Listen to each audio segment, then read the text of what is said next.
지구의 운명을 지배하는 손일. 2500년의 세상 역사를 보여주는 예언 다니엘서는 이 세상 역사의 마지막 시대를 위하여 기록된 책이다. 하나님께서 이스라엘을 택하신 목적이 있었는데 진리를 보여줄 수 있는 한 백성이 필요하셨기 때문이다. 또한 메시아가 태어나야 할 민족이 필요하셨다. 그런데 그 나라가 하나님의 말씀을 순종하지 않음으로써 그들이 택함받은 목적이 실패로 돌아갔다. 그 결과로 유다는 바벨론의 침공을 받아 멸망했고 많은 사람이 포로로 잡혀서 바벨론 지방으로 갔다. 그 중에 다니엘과 세 친구들이 있었다. 그들은 3년을 바벨론 대학에서 공부한 후 최고의 졸업생들이 되었다. 지식뿐만 아니라 하나님의 영감을 이해하는 출중한 지혜가 그들에게 있었다. 바벨론의 학자들보다 10배나 더 지혜가 있었다. 하나님께서 당신을 순종하며 충성스럽게 따라오는 종들을 통하여 역사하시기 시작했다. 다니엘 한 장에서 우리는 다니엘과 세 친구들의 충성됨을 보았다. 하나님께서 그들을 어떻게 축복하셨는지를 배웠다. 이제 다니엘 2장에 나오는 놀라운 예언을 연구할 것이다. 예언도 중요하지만 그보다 더 중요한 것은 예언 속에 나타나는 다니엘의 성품이다. 다니엘서는 마지막 시대를 위해서 기록된 예언서이다. 주님의 말씀에 대해서 분명한 확신과 미래를 볼 수 있는 지혜를 가지고 살도록 하시기 위해서 이 예언을 허락해 주셨다. 예언을 통해 이루시는 하나님의 목적. 느부갓네살이 위에 있은지 2년의 꿈을 꾸고 그로 인하여 마음이 번민하여 잠을 이루지 못한지라. 단 2일 2절에서 한 가지 모순점이 발견된다. 우리가 성경에서 모순되는 것 같은 점을 발견할 때 걱정하지 말고 기도하며 기다리자. 하나님을 신뢰하도록 하자. 자세히 연구해보면 그 뒤에 자세한 해석이 있고 이유가 있음을 발견하게 된다. 2장 1절은 느부갓네살 왕의 3년이 아니라 느부갓네살 2년이라고 적고 있다. 다니엘이 포로로 잡혀간 후 3년 동안 공부했으니 느부갓네살 3년이라고 해야 되는데 2년이라고 한 이유가 무엇일까? 바벨론 왕들은 즉위하는 해는 계산하지 않기 때문이다. 즉위하는 해는 영년으로 계산하기 때문이다. 고대 왕들은 꿈을 아주 중요시했다. 꿈은 신이 그들에게 무엇을 현시해 주기 위한 수단이라고 생각했다. 느부갓네살 왕은 이 꿈을 범상한 것이 아닌 특별한 계시로 생각했다. 다니엘서에서 세 번째 앞으로 돌아가면 아모스라는 책이 있는데 아모스 3장 7절에 다음과 같은 말씀이 있다. 주 여호와께서는 자기의 비밀을 그종 선지자들에게 보여주시지 아니하시고는 결코 행하심이 없으시리라. 이 세상 역사 속에 일어나는 중요한 일들을 하나님께서는 당신의 백성들에게 먼저 알려주시는 것이다. 주님께서 알려주시지 않고서는 하시는 일이 없다고 성경은 말하고 있다. 다니엘 2장은 이 세상 역사의 흐름에 대한 줄거리를 알려주고 있다. 너희는 옛적 일을 기억하라. 나는 하나님이라. 나 외에 다른 이가 없느니라. 나는 하나님이라. 나 같은 이가 없느니라. 내가 종말을 처음부터 고하며 아직 이루지 아니한 일을 옛적부터 보이고 이르기를 나의 모략이 설 것이니 내가 나의 모든 기뻐하는 것을 이루리라 하였노라. 사 46 910 우리가 믿는 하나님은 예언의 하나님이시요 과거와 현재와 미래를 아시는 하나님이시요 장래의 일들을 미리 보여주시고 말씀해 주시는 하나님이시다. 그런 하나님은 이 우주의 여호와 하나님밖에 없으시다. 바벨론의 13종류의 우상의 신들은 그렇게 할 수가 없었다. 어떤 점성술사들이 우리의 과거에 있었던 일들을 얘기해 줄 때 거기에 놀라 미래에 대하여 점치는 말까지 믿어버리게 되는 경우들이 있는데 마귀는 과거와 현재에 대해서만 알고 미래는 볼 수가 없는 존재이다. 3. 하나님께서 우리에게 예언을 주신 목적이 있다. 1. 예언이 정확하게 성취되는 역사의 장면을 보면서 하나님의 전지전능하심을 더욱더 신뢰하도록 하기 위해서이다. 2. 성경 말씀의 확실성을 알려주심으로 하나님을 더욱 신뢰하도록 하기 위해서이다. 성경은 그저 인간들의 작품이 아니고 문학 서적도 아니며 역사책도 아니다. 이것은 성령께서 주신 영감의 말씀이다. 3. 성경 예언은 과거와 미래를 연결시켜 줌으로써 불확실한 미래를 두려움 없이 맞이할 수 있게 해준다. 이 세상 역사의 흐름이 우연이 아니라 하나님께서 주관하신다는 것을 알려준다. 4. 확신을 가지고 현재를 살 수 있게 하기 위해서 예언을 주셨다. 느부갓네살 왕이 자기가 세운 이 나라가 앞으로 어떻게 될까 염려하며 잠자리에 들어갔고 하나님께서 그에게 꿈을 주셨다. 그런데 문제는 그가 그 꿈의 내용을 잊어버린 것이다. 왕이 그 꿈을 자기에게 고하게 하려고 명하여 박수와 술객과 점장이와 갈대아 술사를 부르매 그들이 들어와서 왕의 앞에 선지라. 단 이 점장이와 술사들은 과거를 알지만 또 미래를 안다. 고 항상 장담하며 왕에게 조언했던 사람들이다. 그래서 느부갓네살 왕은 그 자신만만한 술객들을 전부 다 불렀다. 그래서 자기가 잊어버린 꿈도 맞추고 꿈에 대한 해석도 해달라고 명령했다. 바벨론은 천문학과 점성술의 시조 나라이다. 박수는 무당이란 뜻이고 술객은 마술사들 쏠쏠을 말한다. 이 사람들은 죽은 자들과 교통할 수 있다고 장담했다. 점장이는 점성학자들 스트러거짓을 말한다. 이들은 별의 움직임을 통해 점치는 사람들이었다. 갈대아 술사들은 과학자들이며 수학자들이었고 이 과학과 수학을 통해 미래를 점칠 수 있다는 사람들이었다. 내 하나님 여호와께서 내게 주시는 땅에 들어가거든 너는 그 민족들의 가증한 행위를 본받지 말 것이니 그 아들이나 딸을 불 가운데로 지나게 하는 자나 복술자나 기륭을 말하는 자나 요술을 하는 자나 무당이나 진언자나 신접자나 박수나 초혼자를 너희 중에 용납하지 말라. 무릇 이런 일을 행하는 자는 여호와께서 가증히 여기시나니 이런 가증한 일로 인하여 내 하나님 여호와께서 그들을 내 앞에서 쫓아내시느니라. 신 18구에서 12 이 말씀과 같이 이런 일은 절대로 용납해서는 안 되는 일이다. 그러나 느부갓네살은 진리를 모르고 하나님을 몰랐기 때문에 의지하던 모든 신접자들과 요술객들을 불러 꿈을 해몽하려고 했던 것이다.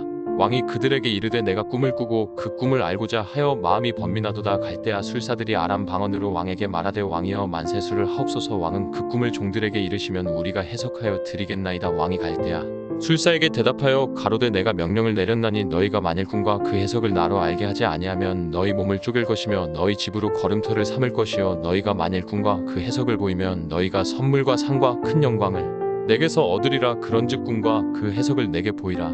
단 이 3-6 다른 사람이 꾸고 잊어버린 꿈을 어떻게 알아 맞출 수가 있는가? 이러한 생때가 어디에 있단 말인가? 느부갓네살 왕은 매우 조급했다. 자기가 꿈꾸면 신이 준 것이며 너무나 중요하다고 느꼈기 때문이다. 너희들은 옛날부터 미래를 안다고 말했지 않느냐 라며 생떼를 쓰고 있는 것이다. 그들의 명예뿐만 아니라 생명이 달려 있었다. 부름을 받고 왕 앞에 나온 바벨론 최고의 박사들과 술사들에게 만일 왕이 잊어버린 꿈을 밝혀내어 해몽하지 못하면 너희가 거짓말을 해온 것이니까 너희와 너희 식구들을 다 죽이겠다 는 살인명령이 떨어진 것이다. 그들이 다시 대답하여 가로되 청컨대 왕은 꿈을 종들에게 이르소서 그리하시면 우리가 해석하여 드리겠나이다. 왕이 대답하여 가로되 내가 분명히 아노라. 너희가 나의 명령이 내렸음을 보았으므로 시간을 천연하려 함이로다. 단 이 78 그들은 참 하나님을 아는 자들이 아니었다. 자기들의 지혜를 의지하고 악한 신과 악령을 의지하여 추측을 해오던 자들이다. 이 계기로 그들이 믿는 신이 참 신이 아닌 것을 그들은 뼈저리게 느끼게 되었을 것이다. 그들은 너무도 어려운 입장에 처하게 되었다. 자기들의 잘못된 믿음 때문에 그들과 그의 가족까지 죽게 될 입장이 된 것이었다. 너희가 만일 이 꿈을 나로 알게 하지 아니하면 너희를 처치할 법이 오직 하나이니 이는 너희가 거짓말과 망령된 말을 내 앞에서 꾸며 말하여 때가 변하기를 기다리려 함이니라. 이제 그 꿈을 내게 알게 하라. 그리하면 너희가 그 해석도 보일 줄을 내가 알리라. 단 2구 하나님께서 왜 느부갓네살 왕이 꿈을 꾼 다음에 잊어버리게 하셨을까? 만약 왕이 꿈을 정확하게 기억해서 꿈의 내용을 얘기해 준다면 누구는 못 풀겠는가? 꿈보다 해몽이 좋다는 말처럼 적당하게 둘러대면 될 것이었다. 하나님께서는 당신의 종만이 꿈을 해석하도록 하기 위해 왕으로 하여금 꿈을 잊게 하셨던 것이었다. 갈대아 술사들이 왕 앞에 대답하여 가로되 세상에는 왕의 그 일을 보일 자가 하나도 없으므로 크고 권력이 있는 왕이 이런 것으로 박수에게나 술객에게나 갈대아 술사에게 물은 자가 절대로 있지 아니하였나이다. 왕의 물으신 것은 희한한 일이라 육체와 함께 거하지 아니하는 신들 외에는 왕 앞에 그것을 보일 자가 없나이다 한지라. 단 2011 여기에서 그들은 이 계시를 보여준 참 신만이 그 꿈을 해석해 줄 수 있다고 솔직히 고백하고 있다. 4. 참 그리스도인의 품성. 왕이 이로 인하여 진노하고 통분하여 바벨론 모든 박사를 다 멸하라 명하더라. 왕의 명령이 내림에 박사들은 죽게 되었고 다니엘과 그 동무도 죽이려고 찾았더라. 단 2213 다니엘과 세 친구들도 바벨론의 대학을 졸업하고 박사가 되어 있었다. 그러므로 다니엘과 세 친구 또한 다른 박사들과 함께 죽임을 당하게 될 입장에 처하게 된 것이다. 왕의 시위대 장관 아리옥이 바벨론 박사들을 죽이러 나가매 다니엘이 명철하고 슬기로운 말로 왕의 장관 아리옥에게 물어 가로되 왕의 명령이 어찌 그리 급하뇨? 아리옥이 그 일을 다니엘에게 고하매 다니엘이 들어가서 왕께 구하기를 기한하여 주시면 왕에게 그 해석을 보여드리겠다 하니 이에 다니엘이 자기 집으로 돌아가서 그 동무 하나냐와 미사엘과 아사랴에게 그 일을 고하고 하늘에 계신 하나님이 이 은밀한 일에 대하여 긍휼히 여기사 자기 다니엘과 동무들이 바벨론의 다른 박사와 함께 죽임을 당치 않게 하시기를 그들로 구하게 하니라. 이에 이 은밀한 것이 밤의 이상으로 다니엘에게 나타나 보임에 다니엘이 하늘에 계신 하나님을 찬송하니라. 다니엘이 말하여 가로되 영원 무궁히 하나님의 이름을 찬송할 것은 지혜와 권능이 그에게 있음이로다. 그는 때와 기한을 변하시며 왕들을 패하시고 왕들을 세우시며 지혜자에게 지혜를 주시고 지식자에게 총명을 주시는도다. 그는 깊고 은밀한 일을 나타내시고 어두운 데 있는 것을 아시며 또 빛이 그와 함께 있도다. 나의 열조의 하나님이여 주께서 이제 내게 지혜와 능력을 주시고 우리가 주께 구한 바 이를 내게 알게 하셨사오니 내가 주께 감사하고 주를 찬양하나이다. 곧 주께서 왕의 그 일을 내게 보이셨나이다 하니라. 단 24-23 얼마나 아름다운 이야기인가. 여기에 아름다운 사건이 하나 더 있으니 다니엘이 박수들과 술객들에게 보인 그의 아름다운 성품이다. 그 성품이 24절에 기록되어 있다. 이에 다니엘이 왕이 바벨론 박사들을 멸하라 명한 아리옥에게로 가서 이름에 그에게 이같이 이르되 바벨론 박사들을 멸하지 말고 나를 왕의 앞으로 인도하라 그리하면 내가 그 해석을 왕께 보여드리리라. 단2 24 바벨론의 박수들과 술객들이 다니엘을 얼마나 시기, 질투, 모함했겠는가. 저 유다 나라에서 포로로 잡혀온 히브리 사람이 너무나 잘 풀리고 왕의 은총을 받고 있는 것을 보면서 얼마나 그를 미워했겠는가. 그리고 얼마나 괴롭혔겠는가. 그러나 다니엘은 그들을 복수하지 않았다. 그들이 어려운 가운데 처해서 죽게 되었을 때 장군에게 부탁하여 죽음을 모면하게 하였다. 얼마나 아름다운 성품인가. 복수하지 않는 성품. 이것이 예수 그리스도의 마음이 아니고 무엇이겠는가. 다니엘이 하나님께로부터 계시를 받고 그것을 풀 수 있는 지혜와 능력이 있었던 이유는 그의 마음 가운데 원수를 용서하는 마음, 하나님의 성품이 있었기 때문이었다. 예수께서 십자가에 돌아가실 때 어떻게 하셨는가? 아버지시여, 그들을 용서해 주시옵소서. 저들이 하는 것을 알지 못하나이다. 라고 기도하시지 않았는가? 기독교의 첫 번째 순교자인 스데반이 죽기 전에 어떻게 기도했는가? 하나님이시여, 저들을 용서해 주십시오. 저들이 하는 것을 알지 못하나이다. 이것이 바로 성령 충만한 주님의 종들의 품성의 특징이다. 이 예언 속에서 아랄이 숨겨져 있는 하나님의 참된 백성들의 품성을 발견하게 된다.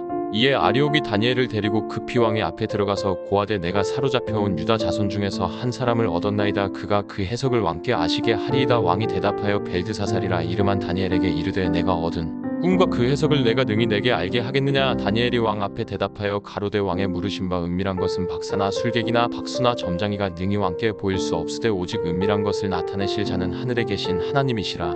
그가 느부갓네살 왕에게 후일에 될 일을 알게 하셨나이다. 왕의 꿈 곧 왕이 침상에서 뇌 속으로 받은 이상은 이러하니이다. 단2 25-28 다니엘은 하나님 이스라엘의 여호와를 소개하고 있다. 그리고 그는 겸손하게 이 은밀한 비밀을 해석해주기 시작한다. 왕이여, 왕이 침상에 나아가서 장래일을 생각하실 때 은밀한 것을 나타내시는 이가 장래일을 왕에게 알게 하셨사오며 내게 이 은밀한 것을 나타내심은 내 지혜가 다른 인생보다 나은 것이 아니라 오직 그 해석을 왕에게 알려서 왕의 마음으로 생각하던 것을 왕으로 알게 하려 하심이니이다. 단2 2930 보통 사람 같았으면 얼마나 오만한 자세로 자신을 자랑했겠는가. 그러나 다니엘은 하나님을 의지했다. 주님께만 영광 돌리고 하나님께만 영광을 돌리게 하는 것이 그의 생애의 목적이었다. 이것은 내가 하는 일이 아니고 하나님께서 하시는 일입니다. 라고 그는 말했다.